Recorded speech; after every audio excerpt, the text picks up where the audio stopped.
When you're different, I mean, like, you have different interests and you can have, like, different friends. Like, if you have different people together, then you have different qualities that you can share with each other. A lot of people like to be different because they don't have to fit in. If everybody was the same, then life would be boring. In a way, it's kind of bad because people make fun of you and stuff.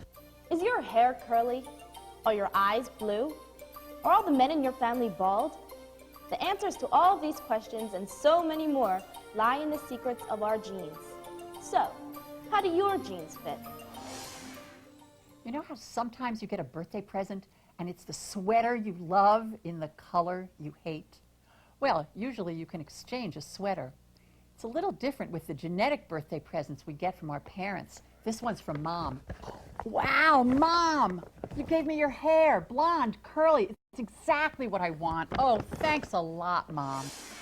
I don't like my nose a lot, and I get it from my dad, I think.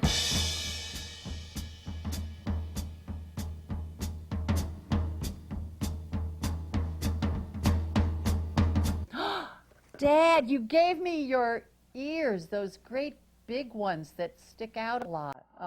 Thanks, Dad. Being short helps my gymnastics, but still, I would like to be taller because then not a lot of people would make fun of me.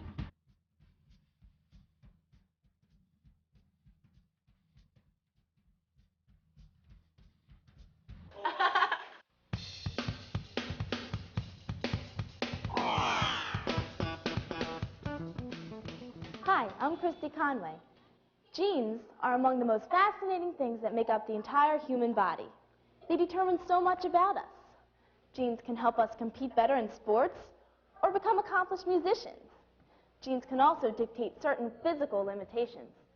Genetic disorders that we're born with that make some of us different from others. Not less important or less talented, just different, like Marfan Syndrome. Marfan syndrome is an example of a genetic disorder that's caused by a change in one single gene on chromosome number 15. And that gene is something that all of us have, and when it functions normally, we all have a substance called fibrillin that's important in the development of our connective tissue. For people who inherit or have a change in that gene on chromosome 15, the result is that they have Marfan syndrome. Marfan syndrome is a genetic disorder that affects the connective tissue of the body. Think of connective tissue as the glue that holds the body together. And since this glue is everywhere, Marfan syndrome can affect the entire body. But mostly it affects the eyes, the bones, and the heart. You know, there are certain bonuses that go along with Marfan syndrome. Because we're loose-jointed, we can do lots of great, goofy finger tricks. Here, try this one with me now. And if you can do it, it doesn't necessarily mean that you have Marfan syndrome. The real problems that face most people with Marfan syndrome have to do with things that might affect their cardiovascular system. That means their heart and their big vessels, their big blood vessels. And the reason we're concerned about that is because they have connective tissue inside them, they're hollow tubes. And over time, with the stresses and strains of all that blood circulating around and getting pumped around to the body, there can be stretches and weaknesses created in their walls. People who have Marfan syndrome sometimes have trouble seeing because the lenses in their eyes become dislocated, or their bones are long and they're double jointed.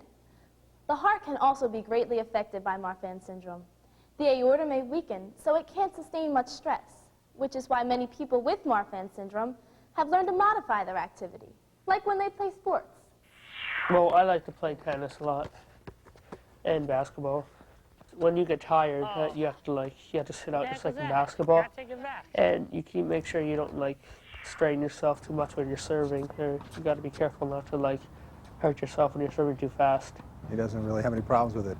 I think sometimes other people have more of a problem than he does with it. I don't think he has any problem with it whatsoever. He's just accepted it as perfectly normal, perfectly natural to him. 7 years ago, well, it was actually a little longer than that, which famous American, tall of spirit and tall of body, is believed to have had what we know of today as Marfan syndrome?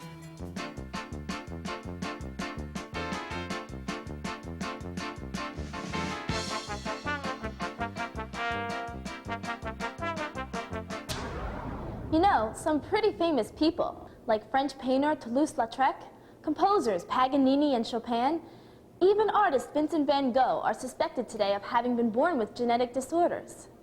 And yet, they found a way to overcome their limitations and make the most of their abilities. All around you every day, many different people are living their lives with physically and mentally challenging conditions. And you know what? They too have learned to get the most out of life. My friends tell me I'm just like any normal kid, just trying to have fun and trying to hang out, trying to get new friends. Lindsay, Maria, Angelo, Alvin, Kimberly right here. It's the whole gang. She likes gardening. I have her, whatever I'm doing, if she's around me, I have her doing. If it's carpenter, her dad is a mechanic, he would have her working with his cars. If I'm in the garden, she would be working with me in the garden. If I am cooking, she cooks. Kids that I know, they don't tease me anymore, but they used to. They used to call me chicken legs, skinny bones, everything. The only thing that's different about me is that I'm tall. Like, some people make fun of me, but I just say, like, I don't, sometimes, like, it gets really annoying, so I just say, oh, stop, or I'm gonna kill you. But sometimes, mostly I just ignore it, and I try to ignore it. Like, I know the people that make fun of me aren't my friend. Jeff walked into my office, probably a little bit worried and scared because he's a very bright guy, about what I was going to say and what I was going to do. And the nice thing about Jeff's case, I don't have to do anything painful or harmful. She said I had Marfan Syndrome, and that it's a genetic thing that makes you, like, tall. And she said that if you'll probably be like 7'2" or something. And she said that you're limited on your sports and everything. And she told me that I'm limited on, like, I can't play the whole game of basketball. I can't play hockey or lacrosse or football because, like, I can't. It's too much, like, contact and stuff. For the most part, this is not debilitating, at least at this level. And he should be treated as you would any other child, and he should be taught that there are differences between people. He has something that makes him different from other people, but he has to accept it, he has to live with it. This is something that he's going to have for the rest of his life. Having a good time, Jennifer? You having a good time? Stretch him out. You gotta stretch your legs forward so you go faster. My dad told me to take my medicine so my heart doesn't get, the vessel in my heart doesn't get bigger and I won't have to have operation. Jennifer is a beautiful kid. She's very sensitive, very concerned with the needs of others.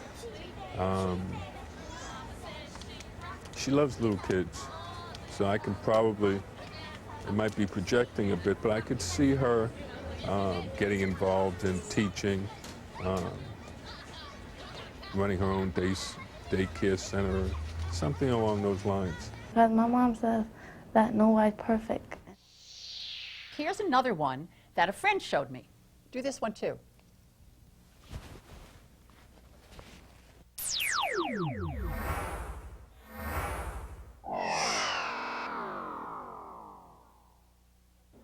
First of all, it's not contagious.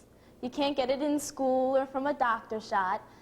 It's a genetic disorder, which means you're born with it. In other words, it's in the genes. Not these genes, your biological genes. People with Marfan syndrome come in asking, how did this happen to me, and what are the chances that I could pass it on to my children? Sometimes they've already gone on to have children, and other times they're a young person themselves, and as they get older, face the decision whether or not to have children. Most people with Marfan syndrome are interested in having children, and more often are asking the question, how might their children be affected with Marfan syndrome? And that's a little bit more difficult to predict. Even though there's a 50-50 chance that an affected person could pass on that gene mutation to each child, how that child might be affected with Marfan syndrome varies a bit. She's had many children, only one of whom seems to have inherited the gene, and that's your nephew who's affected with Marfan syndrome. So even though there's a 50-50 chance, she still only had one child that was affected? Correct, because there's a 50-50 chance with every pregnancy and Chance doesn't remember. I think a lot of people understand that hair color and eye color are inherited. What that means is that we get genes from our mother and genes from our father that determine ultimately what the color of our eyes and our hair will be. Hair and eye color are a little bit more complicated because we think that there are many genes that actually determine what those colors are going to be. But the mechanism of inheritance from parent to child is the same mechanism as inheriting a genetic disorder where a gene is passed on from parent to child. An example of that would be Marfan Syndrome, where one parent carries a change in that gene and has passed it on to their child.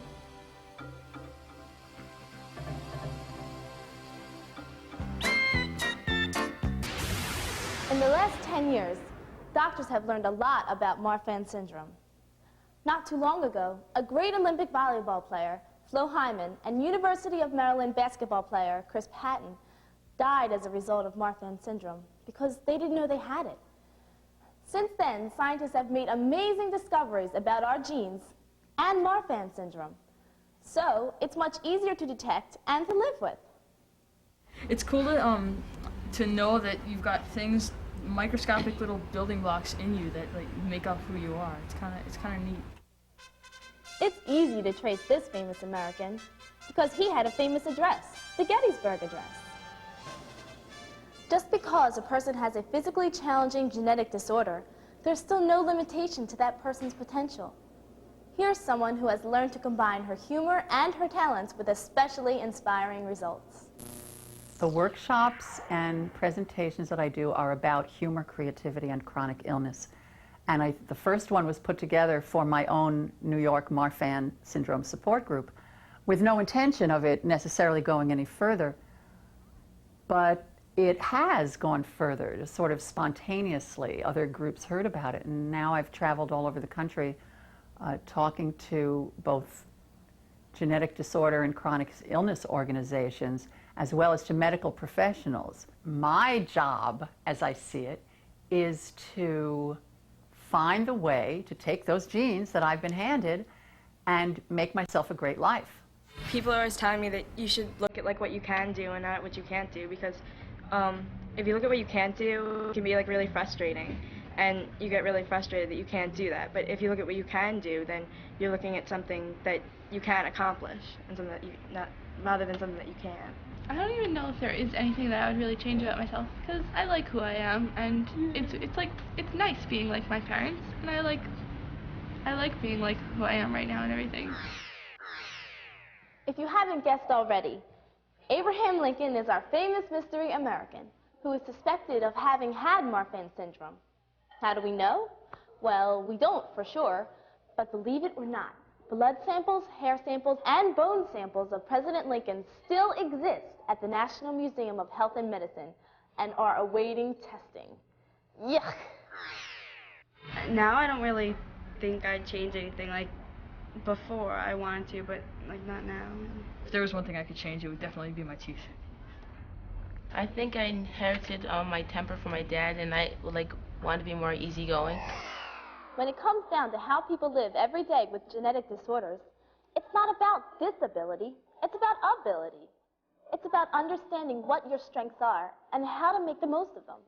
It's about learning how to make your genes fit best.